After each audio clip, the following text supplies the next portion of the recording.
question comes from Dennis, and he is writing to us also here in New York, and he wants to know, how do you figure out what is the best career path for you when there's so many things that you love to do? Dennis, this is such a great question, and I, again, get this a lot from my coaching clients, where people may have, a job that pays their bills, but then they have all of these ideas. They have all of these things that they're passionate about that they want to explore, and a lot of times I work with clients that maybe have gone down a lot of those roads. I'll get a resume or a new career coaching client, and I'll look, and there'll be a lot of transition and a lot of jumping around, and yes, that is one way to figure out what your passions are and what you're best suited for. But I also have a lot of tools that I can help share with you to figure that out first. So you've heard the saying, don't quit your day job. Well, there's a lot to that. And I don't believe that people should give up what is providing the lifestyle that will allow them to be creative and passionate just to follow their dreams. I believe in doing whatever it takes, don't get me wrong, but that's a very big difference there. So the first thing, Dennis, that I would have you do, and any viewer that is feeling the same way and having the same curiosity, is to identify what I call your soul sentence.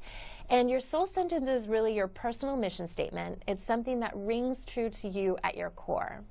And so I'll share mine with you. I created mine about 20 years ago at a Tony Robbins seminar. Can't believe it's been that long. But I truly embody this, and I use it each and every day. And mine is, the purpose of my life is to have passion, health, and happiness, and to spread love and joy to others. So when I think about all of the different career transitions I've had, relationships I've had, businesses I've started, moves I've made over the last 20 years, when I look back, and if anything aligned perfectly with my soul sentence, it was the right thing to do. And if it didn't, it was always a disaster. And so I'll give you a very specific example. As many of you know, I talk about my history a lot, and I worked for Tony Robbins for many, many years, and I toured around the world. I did production, I did coaching, and then I left and I went to another global training company where I was the head of production. And I thought that this was my ideal job. I mean, I was passionate about it. It was in personal development, which made me happy. I was spreading love and joy to others because we were training and certifying people to make their lives better. We taught them NLP and hypnotherapy and presentation skills. However, I was pretty miserable. My relationships sucked.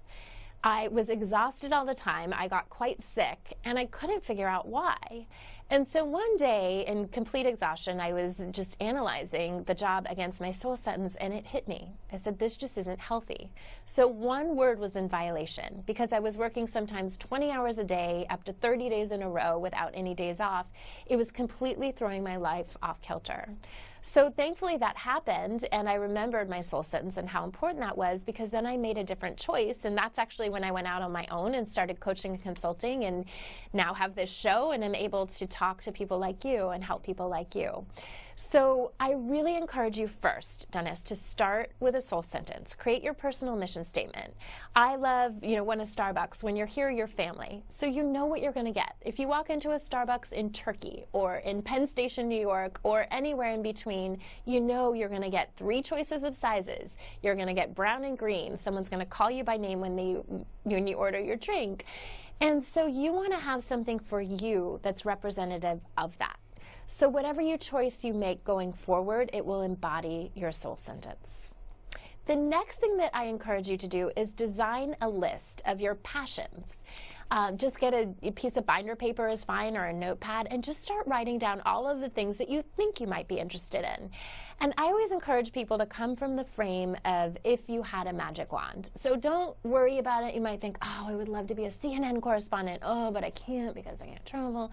Don't let any of the I can'ts or the I don'ts get in your way. Just think from the point of a magic wand and just start writing freeform all of the things that you might be interested in. Maybe you want to take a yoga class or a meditation class. Maybe you do want to be a photojournalist. Maybe you want to be a philanthropist. We've had many people on this show that have followed their passion, not necessarily out of just, hey, I'm going to follow my passion, but they fell into it in their lives. A couple of episodes ago, you met Lisa Ruoff, who went to Haiti and volunteered after the earthquake. And then just on a simple walk, reflecting on her day out by herself, she decided that she wanted to start a company leading philanthropic trips to places like Haiti that were devastated by national disasters. Fast forward a few years, she now is a global philanthropist with a very successful and thriving business leading tours all over the world.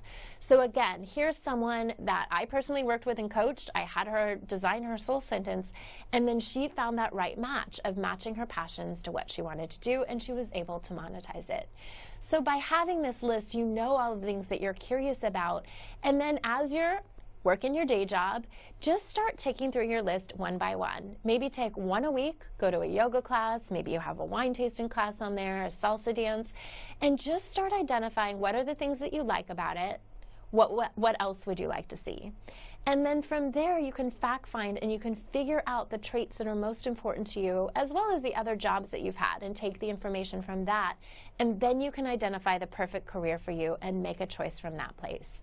It's such a more empowered choice to make than jumping into something and then 6 months later realizing that wasn't the right thing for you. A lot of times people tease me because I do have 10 different certifications, and thankfully I got most of those in a period of time when I was in that place. But what I've learned now going forward is that it's so much more successful and empowering to choose when you know the right path for you. So that's my advice to anyone watching that has questions on how to choose a career or a lifestyle or anything that really suits their passions.